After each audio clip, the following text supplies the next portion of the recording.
Everyone, welcome back to my channel कक्षा 10वीं। तो आज मैं एक नए टॉपिक के साथ आया हूँ। इस टॉपिक का नाम है सर्किट डायग्राम। तो सर्किट तो आप सबको पता है, एक क्लोज्ड पाथ जहाँ से इलेक्ट्रिक करंट पास होती है या फ्लो होती है।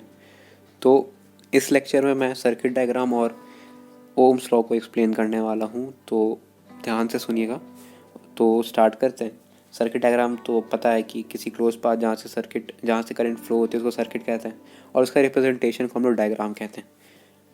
तो जो सर्किट डायग्राम होती है उसमें बहुत सारे कंपोनेंट्स होते हैं, तो उसके सिंबल्स इस एनसीईआरटी बुक में दिए भी हुए हैं। I think so on page number 203। ठीक है, पेज नंबर 203 पे सारे डायग्राम्स के कंपोनेंट्स दिए हुए हैं, सिंबल्स दिए हुए हैं। तो उसको ध्यान से देखते हैं। इलेक्ट्रिक सेल का दिया हुआ है।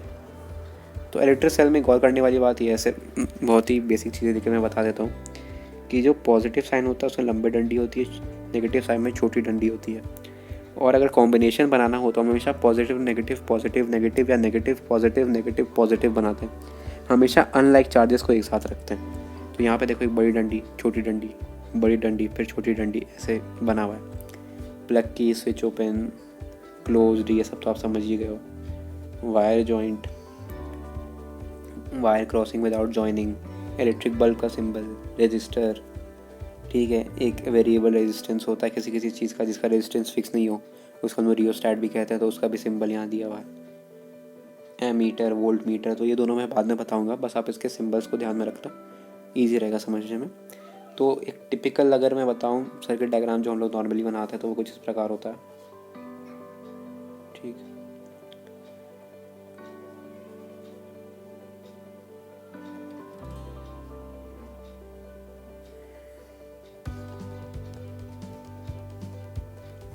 तो ये एक टिपिकल आप समझ लो सर्किट डायग्राम है। तो यहाँ पे करंट ऐसे जा रहा है। ठीक, तो ये आप समझ लो सर्किट डायग्राम है, बहुत बेसिक सा है लेकिन समझ में आ रहा है। ये पॉजिटिव साइन है, ये नेगेटिव साइन है। जो बड़ी डंडी है वो पॉजिटिव है, छोटी डंडी नेगेटिव है। और तो ये होगा सर्किट डायग्राम के बारे में। अब पढ़ते हैं ओम्स लॉ क्या होता है। ओम्स लॉ आपको समझने लॉ है, तो लॉ कैसे हम लोग डिराइव करते हैं, या तो किसी एक्सपेरिमेंट से, और ये ट्रुथ होता है एक तरीके का। दिस इज़ यूनिवर्सल ट्रुथ, आप इसको चेंज नहीं कर सकते। तो जो ओम्स लॉ है वो भी एक्सपेरिमेंटली ही निकाला गया होगा।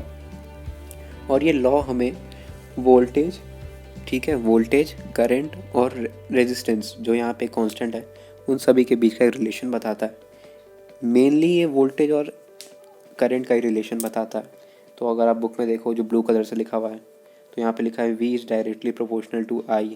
तो आप इससे एक चीज़ और समझ सकते हो कि जितना V बढ़ेगा, मतलब वोल्टेज बढ़ेगा किसी वायर में, करंट भी उतना ही बढ़ेगा, उसी प्रोपोर्शनली बढ़ेगा। और जितना V घटेगा उतना ही I भी घटेगा, मतलब करंट भी घटेगा। तो यहाँ पे डायरेक्टली प्रोपोर्शनल का मतलब तो ये हो गया। अब हम जब भी इक्वल टू साइन लगाते हैं, मैथ्स में आपने पढ़ा भी होगा, पिछले साल भी पढ़ा होगा, F is equal to ma जो हमने फॉर्मूला पढ़ा था। तो जब भी हम लोग इक्वल टू का साइन लगाते हैं किसी के बीच में, तो हम लोग एक कांस्टेंट लगाते हैं। जैसे F इज़ इक्वल टू के ma है, जिसको हम लोग 1 मान लेते हैं। लेकिन यहाँ पे V is equal to V is proportional to I है, डायरेक्टली प्रोपोर्शनल है। तो हम लोग V को, मतलब प्रोपोर्शनल साइड को हटाने के लिए कांस्टेंट लगाते हैं जो यहाँ पे R है। अब R क्या होता है? R होता है रेजिस्टेंस। ठीक है, रेजिस्टेंस क्या होता है? कांस्टेंट ऑफ प्रोपोर्शनैलिटी है यहाँ पे, जिसको हम रेजिस्टेंस कहते हैं। बस आप इतना समझ लो कि यहाँ पे कांस्टेंट ऑफ प्रोपोर्शनैलिटी है। और ये ऐसी प्रॉपर्टी होती है कंडक्टर की जो चार्ज को फ्लो करने से रेजिस्ट करती है अपने अंदर। ठीक है, तो जितना ज़्यादा रेजिस्टेंस रहेगा उतना ज़्यादा रेजिस्ट करेगी चार्ज को फ्लो होने से। तो ये इसके पीछे की साइंस है। तो ये जो फार्मूला आपको बहुत जगह यूज़ होने वाला है, मैं बता दूं, ये जो फार्मूला आप लोग देख रहे हैं V is equal to IR वाला, ये फार्मूला बहुत ज़्यादा यूज़ होने वाला है, तो आप इसको रट लो। तो V is equal to IR यहाँ पे फार्मूला है। तो voltage is directly proportional to I होता है। R हम लोग एक कांस्टेंट लाते हैं इक्वल टू साइन लाने पे। R क्या है? रेजिस्टेंस है, जो प्रॉपर्टी ऑफ कंडक्टर होती है, जो रेजिस्ट करती है चार्ज को फ्लो होने से उसके अंदर। तो voltage is equal to current into resistance, ये आपको एक इक्वेशन फॉर्म हो जाता है। तो यही होता है ओम्स लॉ। अब इसको वेरीफाई भी किया जाता है। तो वेरीफाई करने पे बहुत इजी तरीका है। अगर आप किसी सर्किट में वोल्टेज बढ़ाओगे तो उसके साथ साथ उसका करंट भी बढ़ता है। अगर रेजिस्टेंस सेम हो किसी चीज़ कंडक्टर का आपको रेजिस्टेंस चेंज नहीं करना है, सिर्फ वोल्टेज को बढ़ाना है, तो वहाँ पे करंट भी बढ़ेगा वायर में। और इसके लिए ग्राफ बता देता हूँ मैं कैसा होता है, ये थोड़ा बेसिक आपको पता होना चाहिए। तो ग्राफ हम लोग कैसे बनाते हैं, सॉरी वेट अ मिनट, थोड़ा हैंग हो रहा है। तो ग्राफ हम लोग कैसे बनाते हैं,